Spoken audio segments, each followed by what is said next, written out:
আজ মুসলমান হিসেবে গর্ববোধ করি। আজকে আমি বাংলাদেশের মানুষ মুসলমান।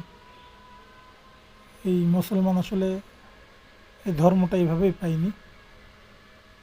এই ধর্মটা আমাদের কাছে আসার জন্য আমাদের পূর্বপুরুষের অনেকে তাদের পরিবার ত্যাগ করে, ঘরবাড়ি, সংসার, সমাজ ত্যাগ করে বিভিন্ন এলাকায় গিয়ে এই ধর্মের প্রচার করার কারণে আমরা এই সুদূর বাংলাদেশের মানুষ সেই মক্কা মদিনার ধর্ম ইসলাম পেয়েছি।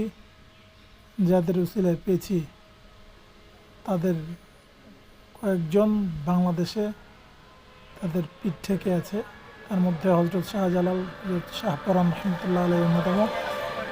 আজকে আমি অবস্থান করছি বাংলাদেশের সিলেটে, যেখানে হজরত শাহজালাল এবং হজরত শাহপরান রহমতুল্লাহ আলাই দিনের খেদমতে, দিনের দাওয়াতে তাদের পরিবার, সমাজ, তাদের আত্মীয় স্বজনকে ত্যাগ করে এই বাংলাদেশের মাটিতে রয়ে গেছেন।